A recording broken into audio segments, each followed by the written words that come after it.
You've probably heard the phrase intellectual property and thought it was just boring legal jargon. But what if I told you it's actually a tool that turns life itself, seeds, water, even the air we breathe, into a revenue stream for a handful of corporations? What if patents and biocapital are quietly stripping entire communities of their autonomy, their traditions, and their future? This isn't just about paperwork or courtrooms. It's about who gets to decide what we grow, what we eat, and how we survive. It's about the power to control nature, culture, and livelihoods, all for profit.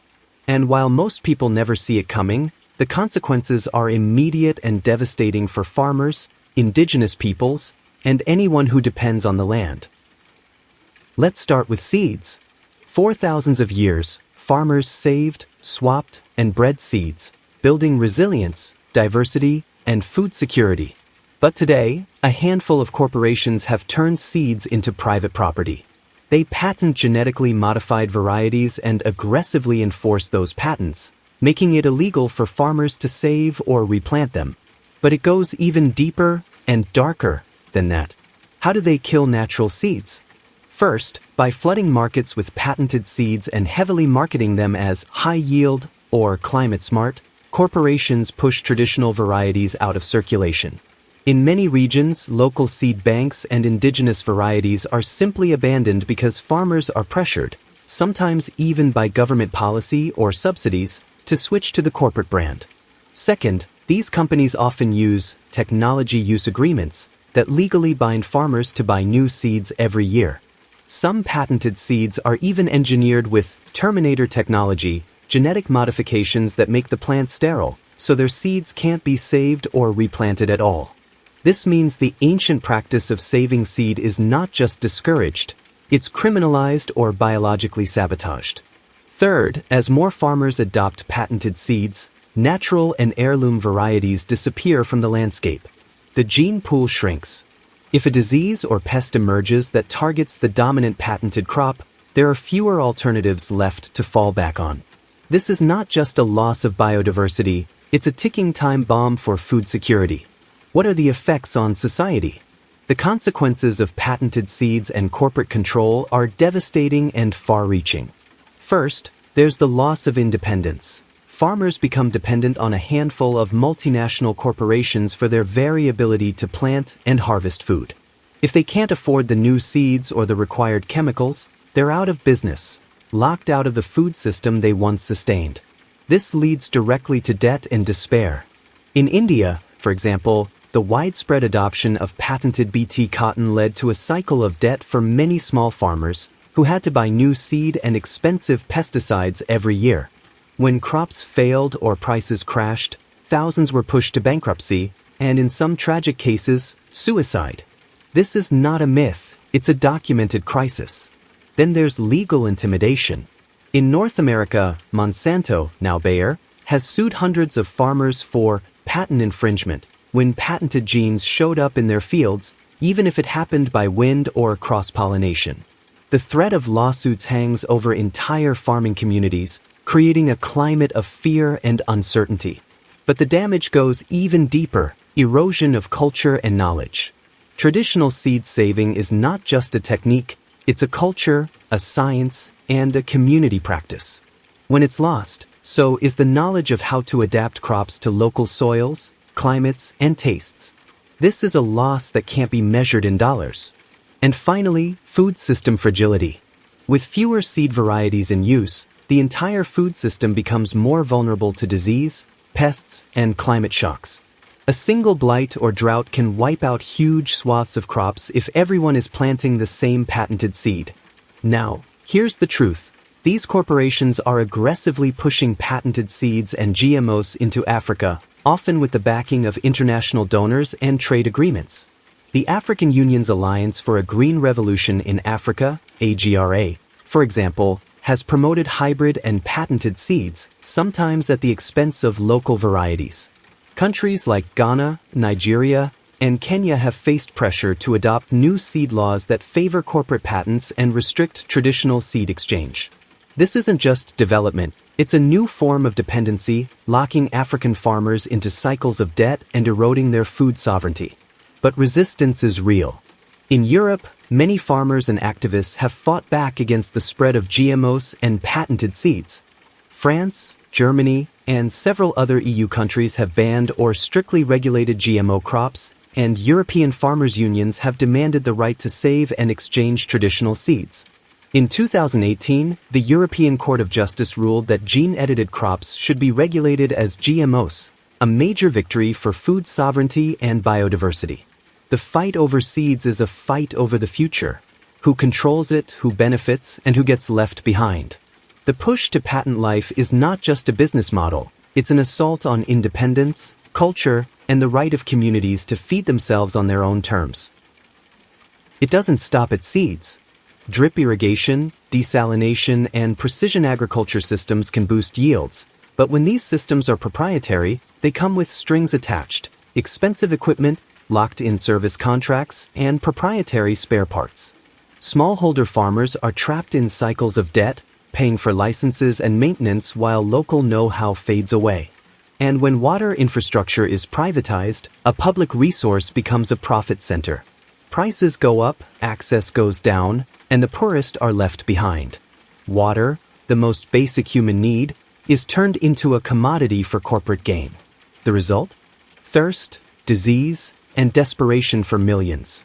Take the case of Cochabamba, Bolivia, in 2000. The city's water system was privatized and handed over to a consortium led by the U.S. corporation Bechtel.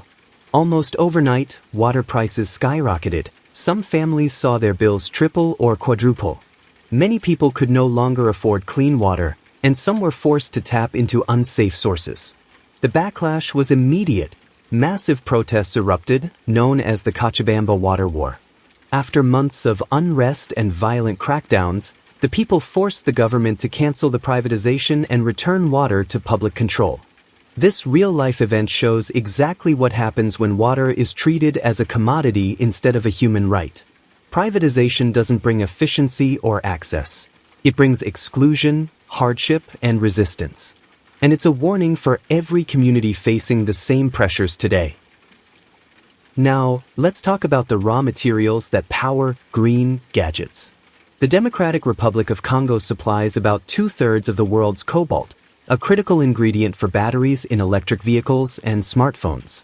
But behind every clean ad is a dirty secret. Amnesty International and others have documented how mining in Congo devastates local environments, contaminates rivers, collapses mine shafts, and exposes workers, including children, to toxic dust and deadly risks. Communities lose their land, their health, and their future, while tech giants and investors reap the rewards. But the story gets even darker. In the rush for cobalt, thousands of Congolese families have been forcibly displaced from their ancestral lands to make way for massive industrial mines. Entire villages have been bulldozed, homes destroyed, and people pushed into overcrowded settlements with little access to clean water, schools, or healthcare.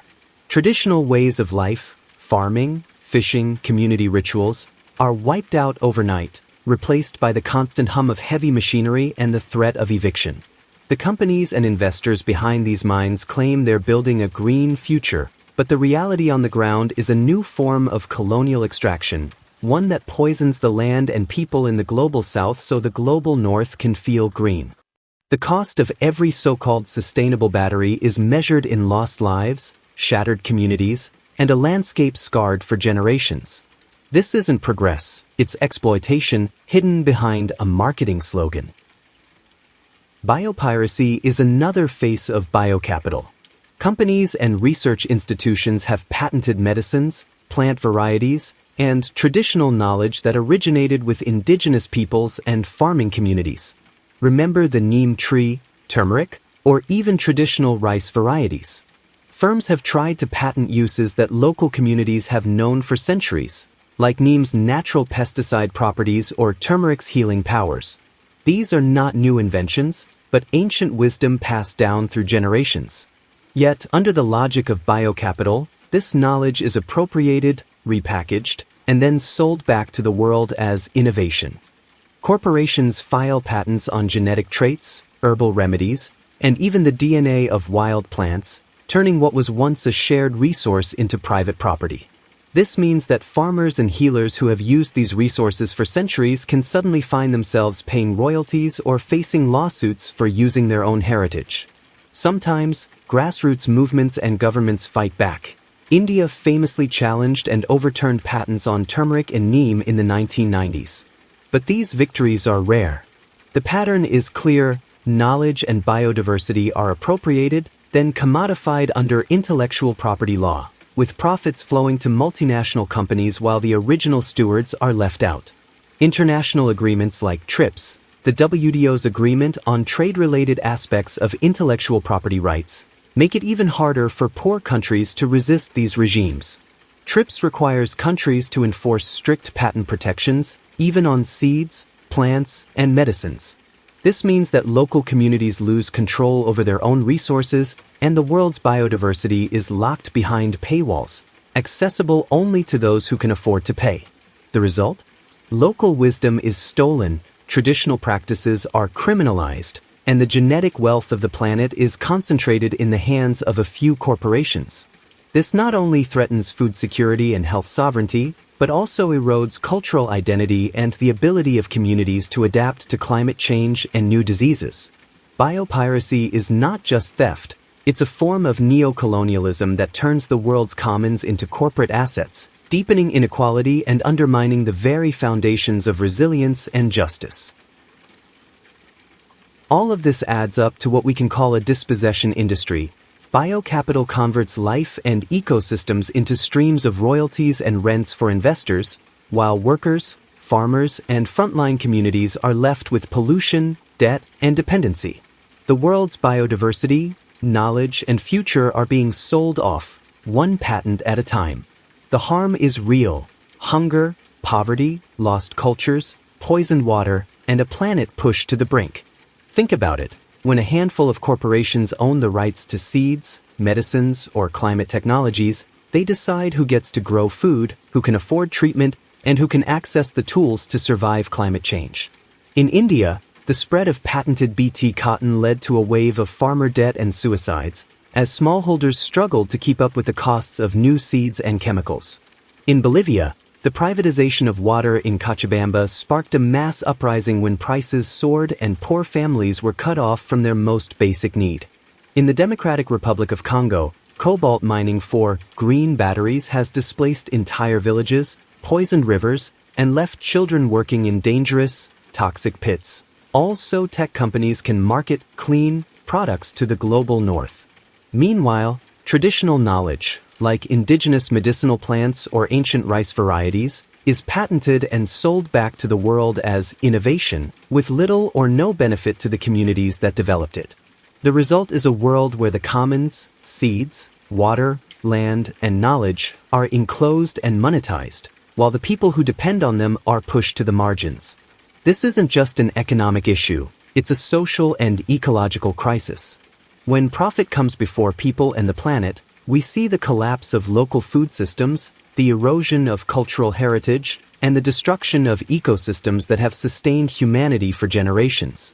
The dispossession industry doesn't just steal resources, it steals futures, and it does so in the name of progress. If we want a world where life isn't for sale, we have to fight for seed sovereignty, water as a public good, open-source climate solutions, and the protection of indigenous knowledge. Only then can we reclaim the commons and build a future where people and the planet come before profit. Consequences. But it doesn't have to be this way. The answer isn't charity from above, it's collective action from below. The revolutionary solution is people-powered, rooted in solidarity and real democracy. Here's what that looks like. Defend seed sovereignty by supporting seed banks, community seed saving, and legal protections that allow farmers to save, swap, and breed seeds free from patent control. Fight biopiracy by backing national and international challenges to unjust patents, and supporting laws that protect traditional knowledge and biodiversity as a shared heritage, not a corporate asset. Push for public, open-source climate tech. Demand that key climate solutions are publicly funded, open access, and available for communities to use and maintain without vendor lock-in or expensive licenses. Organize for water as a public good, resist privatization, support municipalization, and fight for community control over water and irrigation infrastructure so that no one is denied their most basic need. Support frontline communities by amplifying the demands of miners, indigenous peoples, and rural workers for clean environments, healthcare, and reparations, not corporate solutions boxed as charity. This is not just about policy, it's about power. It's about reclaiming the commons, building solidarity across borders, and refusing to let life itself be bought and sold. Only through collective action can we dismantle the dispossession industry and build a future where people and the planet come before profit. Biocapital and intellectual property are not just legal details. They are the front lines of a global struggle over who controls life itself. This is about more than patents and paperwork. It's about whether our seeds, our water, and our future belong to all of us, or just a handful of corporations.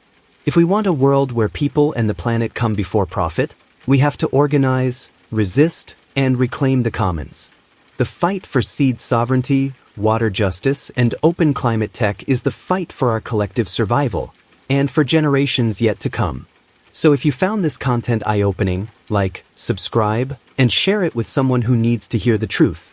The world is ours, not just for the few, but for all of us, together. Organize.